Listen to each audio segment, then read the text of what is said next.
완도와 더불어 함께하는 완도 주사랑교회. 오늘 우리에게 주신 하나님 말씀은 요한계시록 15장 1절에서 8절까지 말씀입니다. 요한계시록 15장 1절에서 8절, 우리 하나님 말씀 한 절씩 교독해서 읽겠습니다. 또 하늘에 크고 이상한 다른 이적을 보매 일곱 천사가 일곱 재앙을 가졌으니 곧 마지막 재앙이라. 하나님의 진노가 이것으로 마치리로다.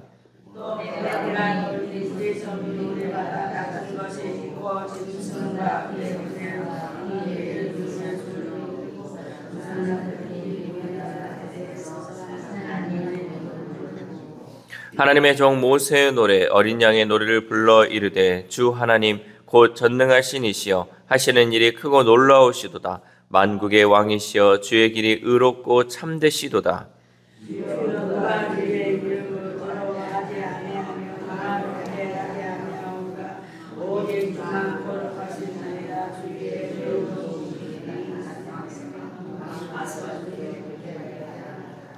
또 이 일 후에 내가 보니 하늘의 증거 장막의 성전이 열리며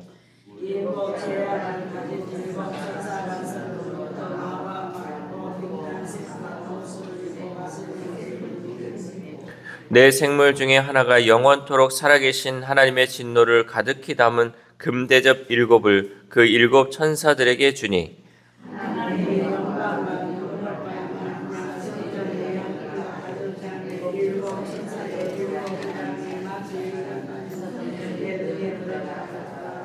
아멘. 할렐루야. 오늘도 하나님 주시는 말씀을 통하여 오늘 하루 하나님의 은혜로 살아가는 귀한 하루 되시기를 소망합니다. 태풍 예보를 들으면 우리는 본능적으로 태풍에 대한 대비를 시작합니다. 그리고 태풍의 조짐이 느껴지지 않더라도 이 기상청의 예보를 무시할 수 없죠. 오늘 본문 이 15장에 묘사되는 장면들은 마치 영적인 태풍 경보와도 같습니다. 하나님이 보내실 마지막 심판이 곧 임할 것이라 라는 그 경고였죠. 지금은 세상이 평온해 보일지 모르지만 성경은 분명히 경고하고 있습니다. 그런데 우리는 이렇게 다가오는 심판에 대해 어떤 준비를 하고 있는지 말씀을 통해서 우리의 삶을 돌아봐야 할 줄 믿습니다. 요한은 먼저 하늘에서 크고 놀라운 표징을 보았습니다. 우리 1절 말씀 함께 읽겠습니다. 1절 시작. 또 하늘에 크고 이상한 다른 이적을 보매 일곱 천사가 일곱 재앙을 가졌으니 곧 마지막 재앙이라. 하나님의 진노가 이것으로 마치리로다. 아멘. 이 일곱 천사가 마지막 재앙을 가지고 있는 모습인데 이 재앙에는 하나님의 진노가 담겨져 있다라고 말씀하고 있습니다. 이 마지막 재앙은 세상의 종말을 의미합니다. 우리는 이 세상의 끝이 반드시 올 것을 늘 인식하며 살아가야 한다는 거죠. 우리가 꼭 기억해야 할 것이 있다면 우리가 살고 있는 이 세상이 우리의 영원한 처소가 아니라는 거예요. 우리가 살고 있는 이 집, 또 우리가 살고 있는 이 세상이 영원한 집이 아니라는 것.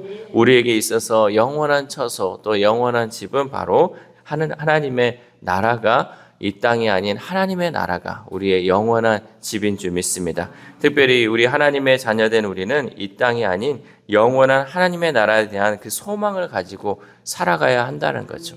그래서 이 땅 가운데 혹 부족한 것이 있고 이 땅 가운데 힘든 것이 있다 할지라도 이곳이 영원한 곳이 아니기 때문에 우리는 참고 또 하나님의 나라에 대한 그 소망을 품고 살아가야 할 줄 믿습니다.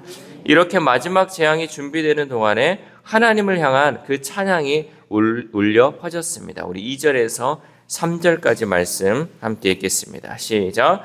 또 내가 보니 불이 섞인 유리바다 같은 것이 있고 짐승과 그의 우상과 그의 이름의 수를 이기고 벗어난 자들이 유리바다가에 서서 하나님의 검은고를 가지고 하나님의 종 모세의 노래 어린 양의 노래를 불러 이르되 주 하나님 곧 전능하신 이시여 하시는 일이 크고 놀라우시도다.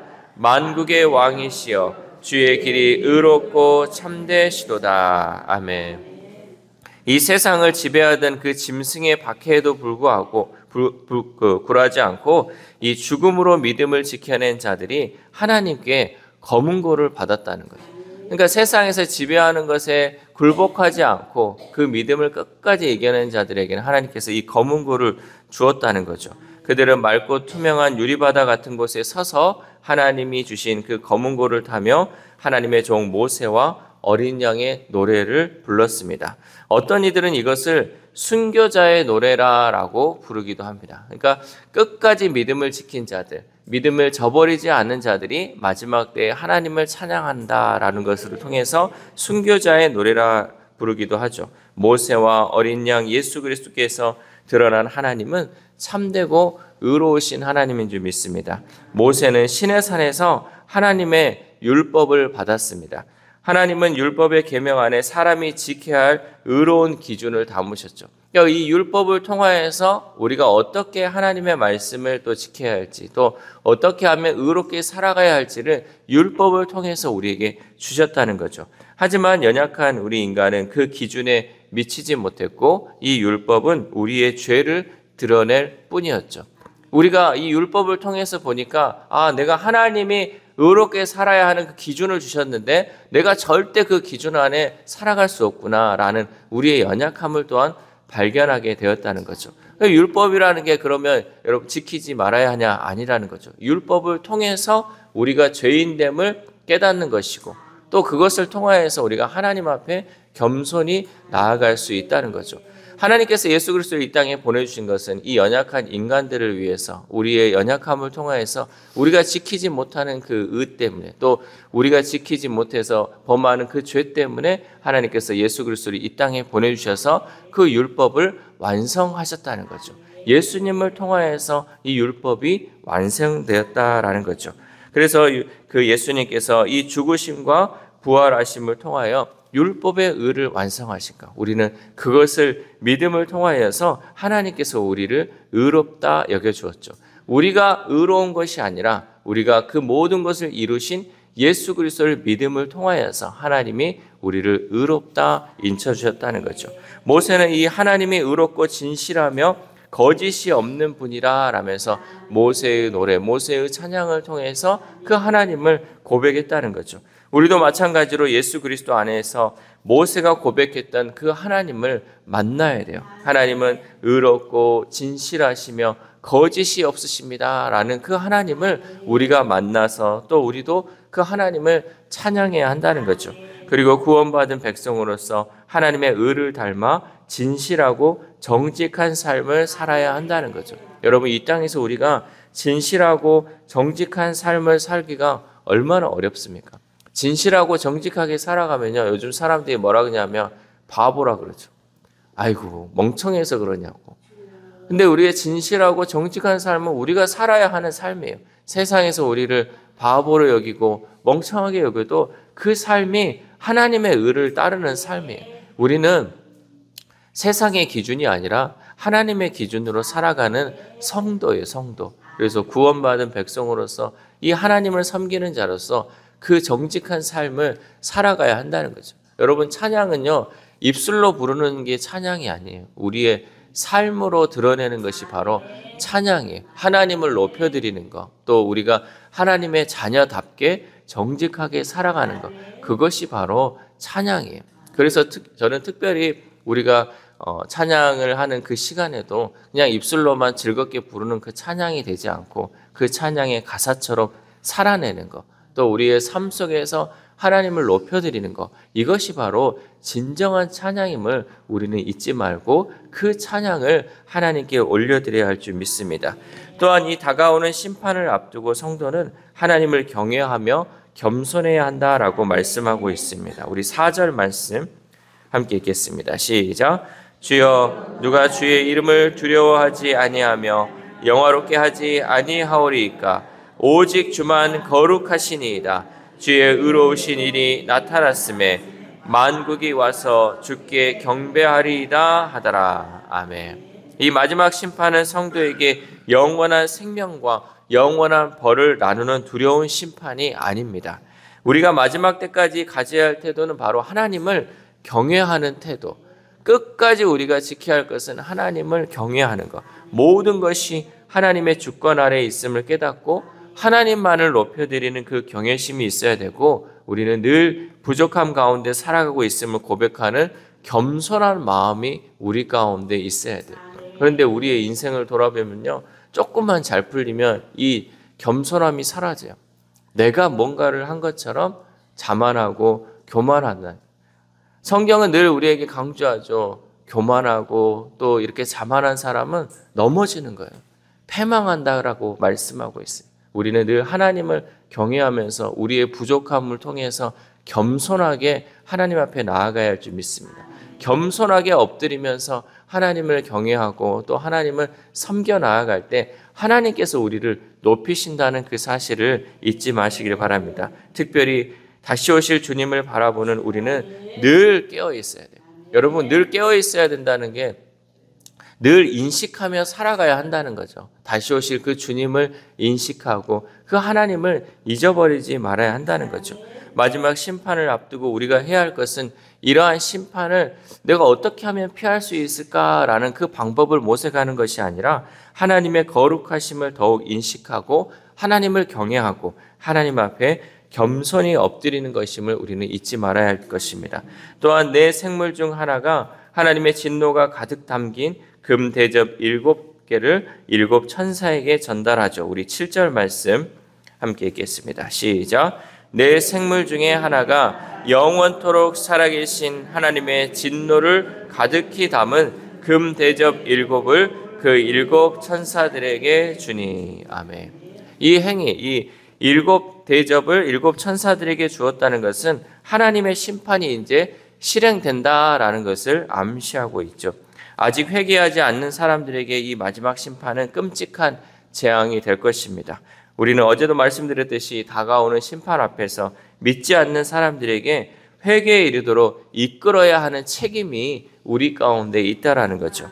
마지막까지 그 7 대적의 심판을 우리는 묵상하면서 오래 참고 기다려주시는 하나님을 만나야 하고 그 하나님을 찬양해야 할 줄 믿습니다.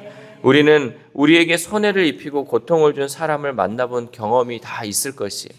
나에게 고통을 주고 나에게 손해를 끼친 그 사람들이 다 누구에게나 한두 명은 있다는 거죠. 그때 우리는 나에게 손해를 끼친 그 사람을 용서하는 일이 얼마나 힘들고 고통스러운 과정인지를 우리는 알 수 있었습니다.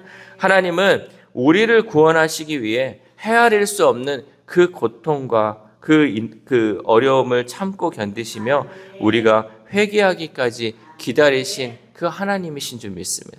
여러분, 우리가 사람임에도 같은 사람에게 그 상처받고 고통당한 거, 그것도 그 사람을 용서하기가 얼마나 어렵습니까? 그런데 하나님은 우리가 하나님의 그 가슴에 못을 박았어요. 예수 그리스도의 십자가에 못 박고 우리의 죄로 인해 그 아들까지 죽게 했던 그 고통을 하나님께서는 견디시고 참고 용서하셨다는 거죠. 죄인을 구원하시기 위해 하나님께서는 하나님이 할 수 있는 그 권능을 참으시고 심판을 유보하신 그 하나님의 인내를 우리는 기억해야 한다는 거죠. 그리고 하나님 앞에 서는 그날까지 자비와 긍휼의 그 하나님을 찬양하고 그 하나님을 전해야 할 줄 믿습니다. 사랑하는 우리 주사랑교회 성도 여러분, 하나님이 세상을 심판하시는 날은 반드시 옵니다. 세상을 시작하신 하나님이 또한 세상을 끝내신다는 것이죠.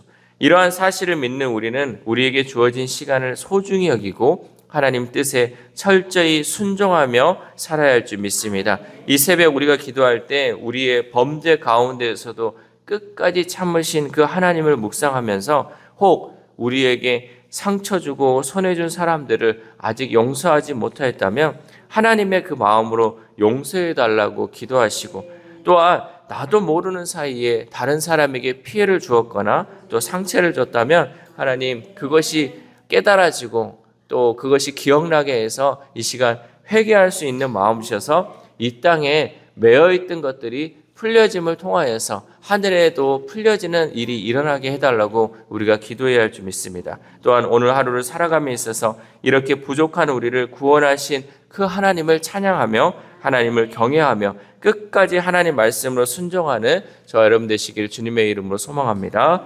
기도하겠습니다. 하나님 감사합니다. 오늘 말씀을 통하여서 또한 우리가 이 땅 마지막 심판을 대비하며 어떠한 마음으로 살아야 할지 말씀을 통하여 깨닫게 하심에 감사를 드립니다. 특별히 하나님, 우리가 이 심판을 피하기 위하여 어떻게 살아야 할지가 아니라 하나님, 이 심판이 내려짐에 있어서 우리는 어떠한 마음으로 살아야 되고 또한 어떠한 자세로 살아야 할지 하나님 깨달음을 통하여서 마지막 때 더욱 깨어 기도할 수 있는 우리가 될 수 있도록 도와주시옵소서. 특별히 하나님, 우리가 마지막 때를 살아감에 있어서 교만하지 않고 자만하지 않도록 하나님 우리의 마음을 붙들어 주시옵소서. 늘 우리는 죄인이고 부족하고 연약한 자임을 깨달아 늘 겸손함으로 하나님만을 높여드리는 우리의 삶이 될 수 있도록 도와주옵소서. 또한 세상을 살아감에 있어서 하나님, 세상 사람들이 우리를 조롱하고 놀린다 할지라도 정직하고 진실하게 살아감을 통하여서 하나님의 자녀로 부족함 없는 삶을 살아갈 수 있도록 도와주시옵소서. 특별히 우리가 그러한 삶을 살아가면 우리의 자녀들이 그 모습을 봅니다. 우리의 모습을 통하여서 우리의 자녀들 또한도 하나님 정직하고 진실하게 살아감을 통하여서 이 세상을 따라가는 가치관이 아니라 하나님을 따라가는 가치관, 하나님이 주시는 그 가치관으로 살아가는 우리의 자녀들, 우리의 다음 세대들 될 수 있도록 도와주시옵소서. 그래야 세상의 성공을 바라보며 살아가는 것이 아니라 이 세상 가운데 하나님께 영광 올려드리며 하나님을 찬양하는 우리의 자녀들, 우리의 다음 세대들 될 수 있도록 도와주시옵소서. 특별히 몸이 아프고 또 마음이 아픈 우리 성도들 하나님 불쌍히 여겨주시고 긍휼히 여겨주셔서 날마다 하나님께서 주시는 그 치료의 광선을 통하여서 날마다 회복되어지게 하시고 점점점 좋아짐을 통하여서 하나님이 주시는 그 은혜로 살아가는 우리의 환우들 될 수 있도록 도와주시옵소서. 또한 오늘 하루를 살아갑니다. 특별히 오늘 또 교회에 김장하는 날로서 하나님, 많은 성도들이 수고하고 헌신할 것인데 하나님, 누구는 참여하고 누구는 안 참여한다고 서로 비교하며 하나님 이 일을 행하는 것이 아니라 내가 할 수 있음에 감사하면서 또 하나님의 일을 함에 있어서 감사함으로 우리가 함께 동참하게 하시고 이 일을 또한 기쁨으로 나눌 수 있는 우리 성도들의 삶이 될 수 있도록 도와주시옵소서. 추운 날씨 가운데 하나님 우리의 건강을 지켜주시고 날마다 감사가 넘치고 기쁨이 넘치고 찬양이 넘치는 오늘 하루가 될 수 있도록 도와주시옵소서. 이 모든 말씀 우리를 구원하여 주신 예수 그리스도의 이름으로 기도드립니다. 아멘.